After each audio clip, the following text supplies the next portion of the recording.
ओम दुर्गाय नमः। जय माता दी। आज का विषय हमारा कर्जा है, कर्जा लेना या कर्जा देना। तो आज हम जिस कर्जे के विषय में बात करेंगे वह है कर्जा लेना, कि कर्जा लेने के बाद कितनी मुसीबतों का सामना करना पड़ता है। कभी कभी कर्जा लेने के बाद कर्जा बहुत जल्दी चुक जाता है, किसी से पैसा अगर लिया होता है, और कभी कभी इतनी परेशानियां आ जाती हैं, इतने असमर्थ हो जाते हैं दूसरों का पैसा देने में कि बहुत ही ज़्यादा परेशानियों का सामना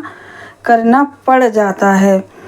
और जिसके पास पैसे की कमी होती है कर्जा वही लोग लेते हैं। जिनके पास पैसे की कमी नहीं है उन्हें कर्जा लेने की कोई ज़रूरत ही नहीं होती है। उनको कर्जा जब लेना पड़ जाता है जिनके पास पैसा अत्यधिक है, कि कभी बहुत ज़्यादा नुकसान हो गया, बिजनेस एकदम लॉस हो गया, एकदम डाउन हो गया। लेकिन जिनके पास शुरू से ही पैसे की कमी होती है तो उनको बात बात पर कोई भी कार्य करने के लिए कर्जा लेना एक स्वाभाविक सी बात उनके लिए बन ही जाती है। क्योंकि जब पैसा नहीं होता है तो बिना पैसे के कोई काम हो ही नहीं सकता है।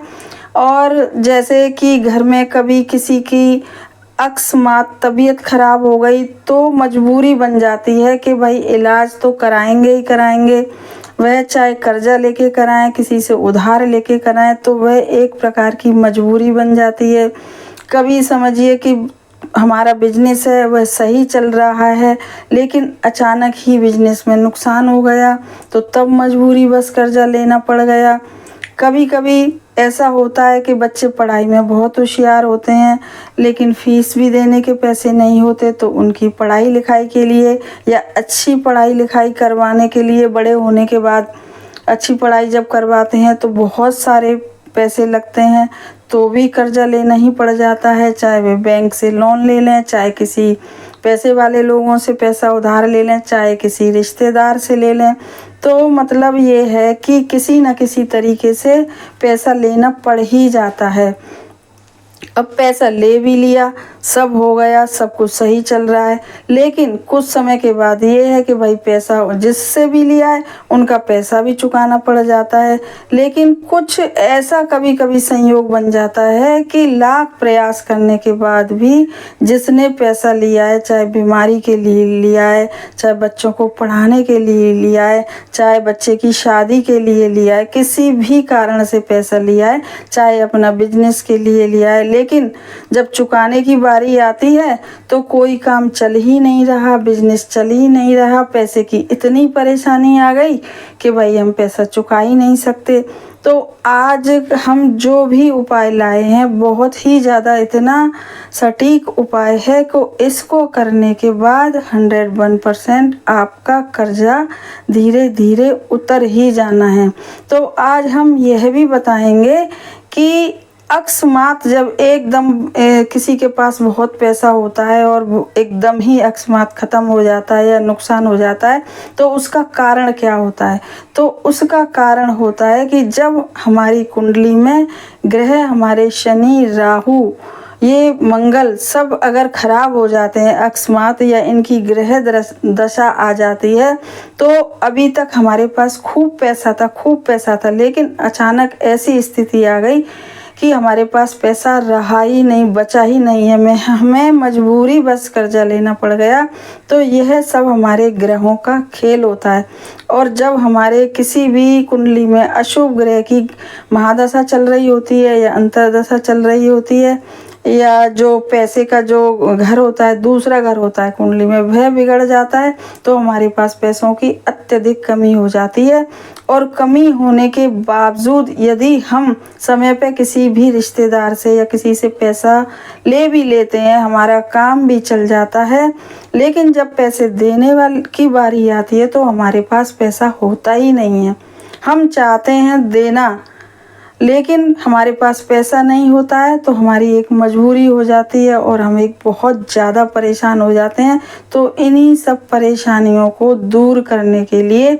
आज हम एक छोटा सा उपाय और दूसरा भी एक छोटा सा ही उपाय लाए हैं। 2 उपाय लाए हैं इतने कारगर कि जिनको करने के बाद 101% आपका कर्जा धीरे धीरे उतर ही जाना है और आपकी आय के स्रोत बनी जाने हैं, क्योंकि हमने कर्जा ले लिया किसी से और हमारे आय के स्रोत बनना शुरू हो गए तो हमें कर्जा बहुत भारी नहीं पड़ता है। हमारी इनकम अच्छी होने लग जाती है तो हम आसानी से दूसरों के जो हमने पैसे लिए हैं वे चुका देते हैं। इसलिए आय के स्रोत होना बहुत ज़रूरी है और इन्हीं आय के स्रोतों को बनाने के लिए, क्योंकि जब पैसा होगा हमारे पास तो हमें किसी का भी कर्जा देने में कोई परेशानी नहीं होगी, हम आसानी से किसी का पैसा चुका सकेंगे। तो इन्हीं आय के स्रोत बनाने के लिए आज हम ऐसे 2 उपाय लाए हैं कि इन दोनों उपाय को करने के बाद आपके पास पैसे भी आने लगेंगे खूब, और आपका अगर व्यापार डूब गया है तो वह भी खूब अच्छा चलेगा, क्योंकि इन सब के ही चलने से आप किसी का लिया हुआ पैसा चुका पाएंगे।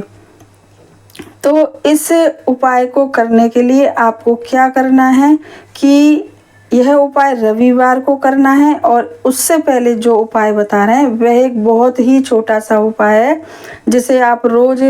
पूजा में भी कर सकते हैं, पूजा करते समय भी कर सकते हैं। और पूजा करते समय का ही यह उपाय है कि यदि आपके ऊपर कर्जा बहुत हो गया है और आप बहुत ज़्यादा परेशान हैं, आप दिन में चैन से रह नहीं पाते, रात में सो नहीं पाते, तो यह एक छोटा सा उपाय आप रोज़ अवश्य करिएगा।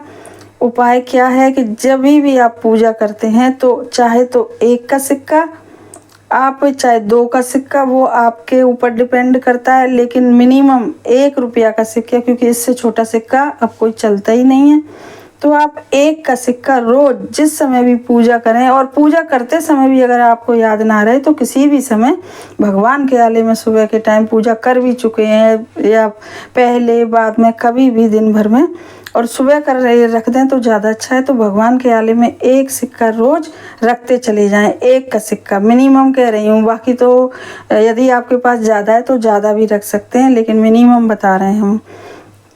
और 1 का सिक्का रोज़ एक कोने में भगवान के आले में, एक कोने में किसी रूमाल में, किसी डिब्बी में आप जोड़ते चले जाएं। और जब महीने का आखिरी दिन आए, यानी कि दूसरे महीने की 1 तारीख को, जब आपके यहाँ 30 या 31 मतलब सिक्के हो जाएंगे, 30 का महीना होगा तो 30 सिक्के इकट्ठे हो गए, 31 का महीना होगा तो 31 सिक्के इकट्ठे हो गए, और आप उन सिक्कों को लेके या तो किसी बहुत ज़्यादा ज़रूरतमंद को उन सिक्कों से खाना खिला दीजिए जितना भी आए, या गौशाला में दे दीजिए, या मंदिर में चढ़ा दीजिए। वैसे तो गरीबों को ही देना बहुत ज़्यादा आपके लिए फलदायी होगा। धीरे धीरे 1 महीने यह उपाय करने के बाद, बहुत ज़्यादा एकदम सटीक उपाय है, तो आप देखेंगे कि धीरे धीरे आपके आय के स्रोत बन रहे हैं और आपके पास पैसा आ रहा है, और आपने जिससे भी पैसा लिया है और उसका पैसा चुकाने में आप समर्थ होते जा रहे हैं, और किसी भी तरीके की आपकी जो चिंता अभी तक आपको लगी थी पैसा चुकाने की, वो धीरे धीरे ख़त्म हो गई है। इस उपाय को आप विश्वास के साथ करिएगा, फिर आजमाइएगा, फिर बताइएगा। और जो दूसरा हमारा उपाय है वह भी इतना अचूक उपाय है, यह उपाय बहुत सारे लोगों ने करा है, तभी हम आज आपको बता रहे हैं यह उपाय। अब यह उपाय क्या है कि आपको एक सूखा नारियल लाना है और लाना है कलावा, और रविवार वाले दिन सुबह आप अपनी लंबाई के बराबर, सुबह सुबह करिएगा आप इसको, और अपनी लंबाई के बराबर कलावा लीजिएगा, और जो सूखा नारियल आप लाए हैं तो इस कलावे को उस नारियल पे लपेट लीजिएगा, चाहे जितनी बार लपटे, गिनती से कोई मतलब नहीं है। और फिर आपके शहर में या गांव में कहीं पे भी बहता हुआ जल मिले, इसके लिए जल का होना बहुत ज़्यादा ज़रूरी है, और जल अगर नहीं मिलता है तो वह भी दूसरी बात बताएंगे। तो इस उपाय को आपको कैसे करना है कि अभी हमने बताया, नारियल के ऊपर अपनी लंबाई का कलावा नाप लीजिए, फिर 7 बार अपने ऊपर से उतार कर, जिसने भी कर्जा लिया है, जिस व्यक्ति ने भी कर्जा लिया है वह व्यक्ति अपने ऊपर से 7 बार उतार कर, अगर कहीं पे गंगा जी हैं, यमुना जी हैं, जल बहता हुआ जल होना चाहिए तो वहाँ आप रख आएँ इसे, और जब बहाए आएँ सुबह ही उसी समय उतार के और आप जब ये बहरा हो नारियल तो एक अपने मन में कल्पना करें कि इस नारियल के साथ ही साथ मन में ऐसा सोचें देखते हो नारियल को कि इस नारियल के साथ मेरा कर्जा भी बहा ही जा रहा है। तो आप देखेंगे कि एक रविवार करेंगे, इस उपाय को भी आप 3 या 4 रविवार करिएगा और देखेंगे एक रविवार करने के बाद ही आपके आय के स्रोत बनने लगे हैं, क्योंकि कर्जे को उतारने का मतलब है कि आपके पास आय के स्रोतों का होना। तो इस प्रकार से आप यह वाला उपाय भी करिएगा। अगर पानी का इंतजाम नहीं है तो आप इस उपाय को कलावा लपेट के और अपने ऊपर से 7 बार उतार के और आप इसे पीपल के पेड़ के नीचे रखिए आइए, या तो मंदिर में रखिए आइए, या तो पीपल के पेड़ पर रखिए आइए, बहुत ही ज़्यादा अच्छा है। और नहीं तो बहता पानी अगर मिल जाए तो समझिए कि यह उपाय बहुत ही जल्दी काम करता है और बहुत अच्छे से काम करता है। ये आजमाया हुआ है जो उपाय जो आज हम आपको बता रहे हैं। हमारे चैनल को सब्सक्राइब करिए, ऐसी और वीडियो भी हम आपके लिए लाते रहेंगे। और हमारे वीडियो को लाइक करिए, ज़्यादा से ज़्यादा शेयर करिए, क्योंकि बहुत सारे ऐसे व्यक्ति हैं जो कि कर्जे से ग्रसित हैं और जिनके आय के स्रोत नहीं बन पा रहे हैं ग्रह नक्षत्रों की वजह से या किसी भी वजह से। तो यह उपाय करके वह भी लाभ उठा सकें और कर्जे से मुक्ति पा सकें और आराम से अपना